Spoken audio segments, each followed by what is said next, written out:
What's going on, guys? It's your boy Fred, and I'm back with another video. Today's topic is going to be pretty interesting. I want to start off by saying that the thoughts, views, and opinions that I'm about to share are solely those of my own and does not may not reflect the company that I'm going to be talking about. All right, so a little backstory for what I'm about to talk about. So back in 2002, I was a young kid, not too long out of high school, struggling through college, and I was working a lot of fast food jobs. But me and the owner of the restaurant I worked at were constantly clashing heads. So August of that year, I knew it was time for me to go. So I left there, did car sales for a minute, realized that wasn't for me. So I ended up doing some temp work. Instead of going back to the restaurant, I said, I'm just going to stay out of that and I'm going to do some temp work. Well, one of the first temp jobs I had was a project for Verizon Wireless. Again, this was about November of 2002. So Verizon Wireless was still relatively young. History on Verizon Wireless, they merged pretty much about eight companies together to form Verizon Wireless, and they started in April of 2000 and grew from there.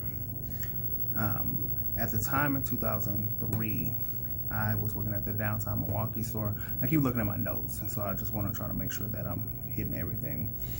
So in those first 6 years or so that I was with the company saw tremendous growth, and it was evident in Milwaukee, where I was living at the time. So I started in 2003.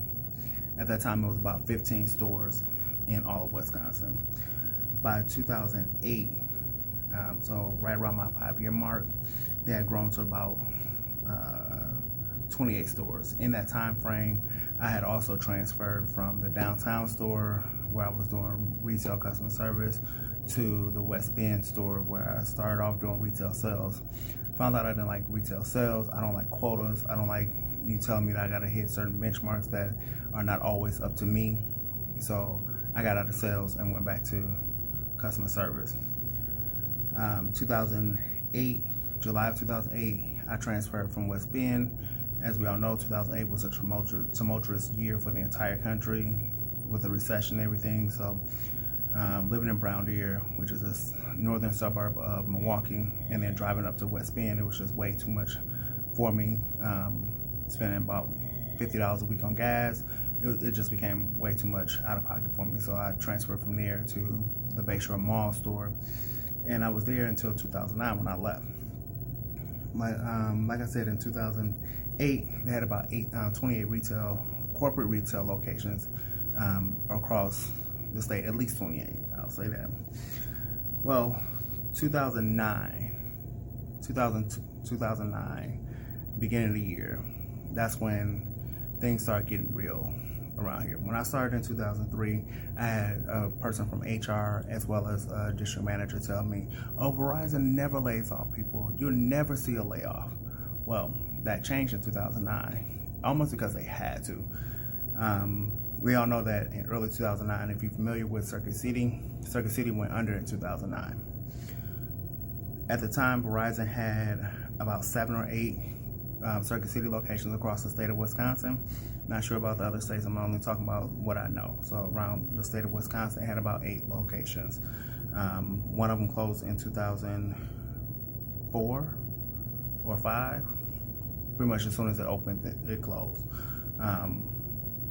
The other ones closed when the entire company went under in 2009. That was the first time we saw layoffs across the entire company.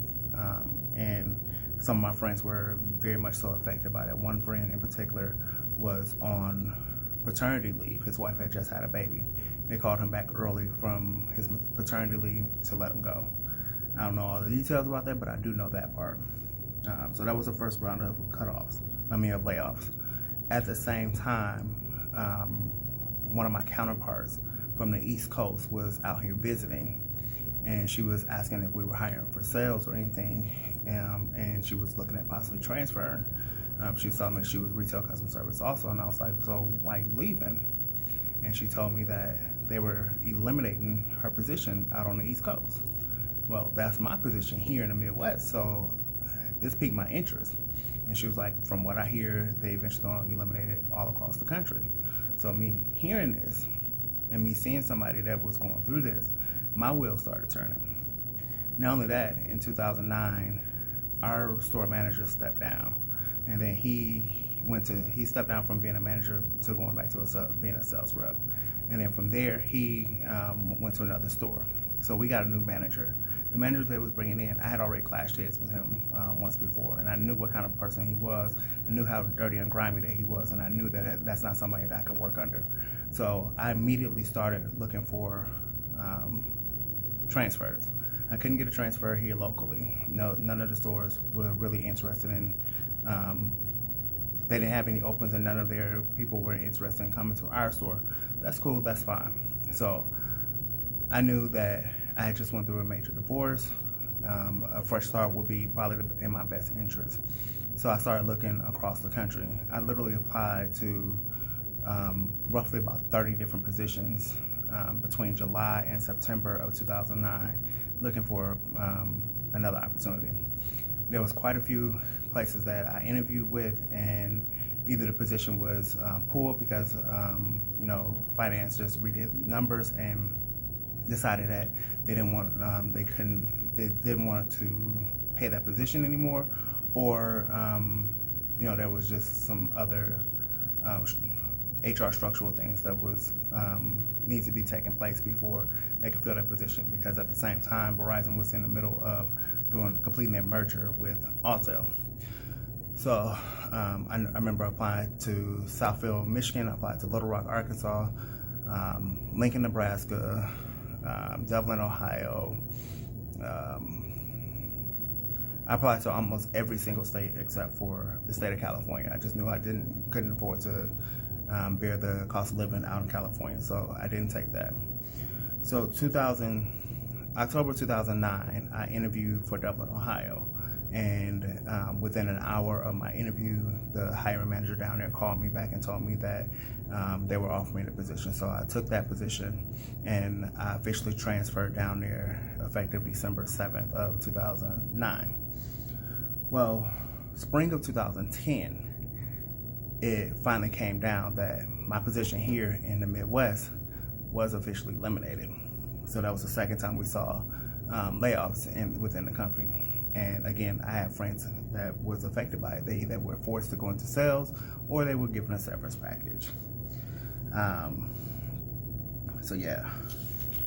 At the same time, there was also another round of layoffs when they closed the Toledo, Ohio call center that the company inherited from Altel. So about 30 people from that center transferred down to our center, and so we was affected by that as well, because we were scheduled to hit the floor, and we couldn't hit the floor because they no longer had a seat for us on the floor.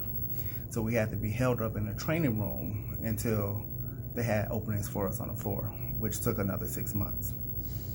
All right, so that's 2000. We're at 2010 now. 2011. From my recollection, went pretty well, with the exception of one department being closed, and that was the Continuum Marketing Operations Department. Everybody in that department was forced to go into customer service. I don't even think they even offered severance packages or layoffs at the time. They just all had to go into customer service. 2012, I transferred out of customer service and went to what was at the time Credit Order Operations Support. COOS for short, COOS for short. At that time, shortly about a month after I got there, it was announced that the entire financial services operation was being restructured. And with that restructuring, it was some other corporate restructurings that went on that resulted in 3 entire centers being closed: Bellevue, Washington, Houston, Texas, and Southfield, Michigan. Also during that time, in Dublin, Ohio, we had financial services, and we had another financial services type department.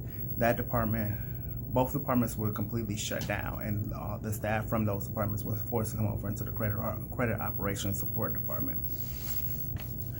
Folsom, California also saw that their customer service department was shut down, and customer service reps were forced to go down to Rancho Cordova, California. 2013 went off without a hitch. 2014, different story. 2014, Meridian, Connecticut, Cranberry Woods, Pennsylvania, Warrendale, Pennsylvania, Irvine, California, and Folsom, California were all shut down. At that same time, everybody in Dublin, where I was working at, was moved from Dublin to Hilliard, which is one suburb over. It was literally down the street move, so it wasn't as bad. We wasn't as affected. We didn't have any layoffs or anything like that. But those other 5 call centers was completely shut down. Youngstown, Ohio was also shut down. Sacramento and Atlanta also saw some department closures. I don't have all the information on what those department closures were, but yeah. And what I'm going to do is I'm going to link down below all the articles that I found to back up what I'm saying. And then in 2015, Hilliard, where the Dublin Center moved to, saw its fraud department close. That was the beginning of what I just heard this week is the end. So 2016, they saw another 5 call centers close. Bangor, Maine, Lincoln, Nebraska, Rancho Cordova, California, Rochester, and Orangeburg, New York. 2018, another 6 call centers were closed, or 5 full centers and 1 department was closed. So that was Huntsville, Alabama, Little Rock, Arkansas, Mankato, Minnesota, Albuquerque, New Mexico, North Charleston, South Carolina, and the customer service department in Hilliard, Ohio, which not only included customer service, but included tech support and the internet support teams. So the whole reason I'm making this video is because I'm still Facebook, social media friends with a lot of my former coworkers from Ohio, and even though I've been back in Milwaukee since 2014, we still talk regularly, and we all communicate and share our sympathy with each other when we see things like this. So on Thursday night, I pull up to my house, and I see one of my former coworkers. She's talking about how what led her to make some changes or want some changes in her life, and how when in 2018, when they were doing all of these restructurings or whatever, that was just at the time that she was feeling like she needed to get out of there. And I'm on break, so I'm trying to watch the time to make sure I'm back on time. When it was doing all these restructurings, that she did what she needed to do for herself. So just as she was about to walk away from the company, she got an email saying that, and a lot of people can attest to this that formerly worked there. She got an email saying that, because of the restructuring, they were offering people that was very tenured a severance package to walk away from the company. And so she took it. She said she found out in December of 2018 that she was approved to take the severance package, and she left the company as of, I believe she said, March of 2019. Her, along with a lot of people that I know, left in March of 2019, and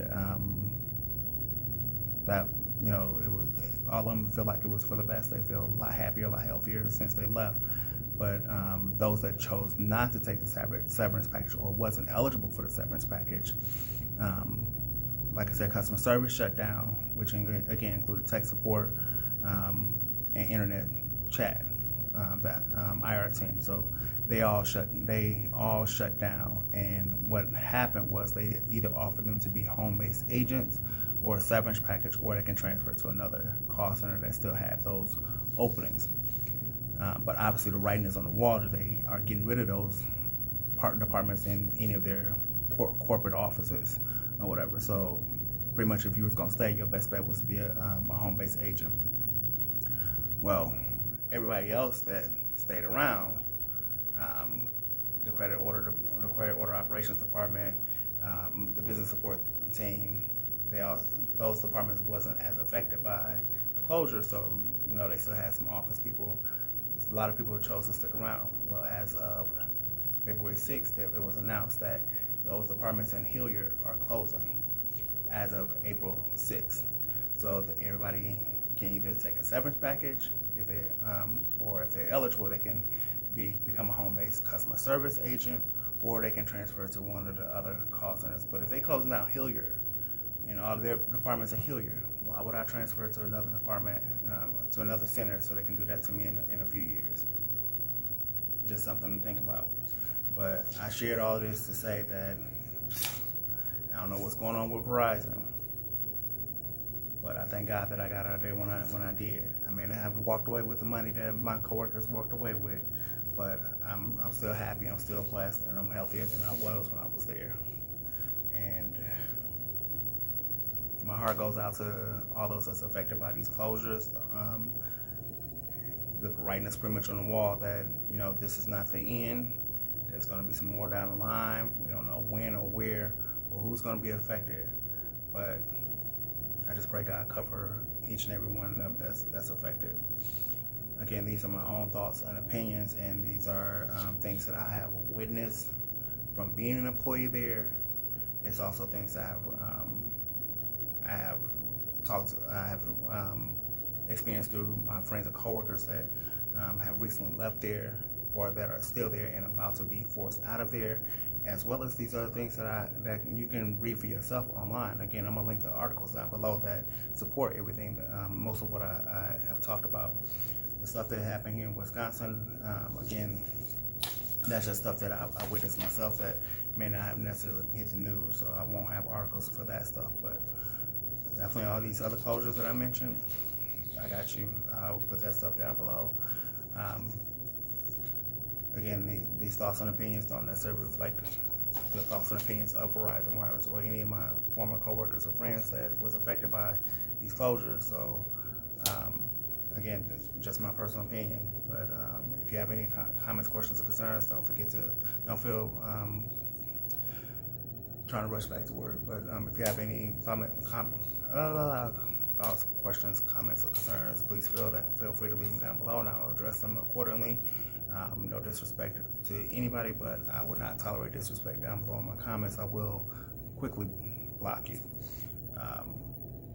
If you like this video, don't forget to give it a thumbs up. Don't forget to like, comment, and share, and I will see you guys in the next video. Until then, y'all have a good night.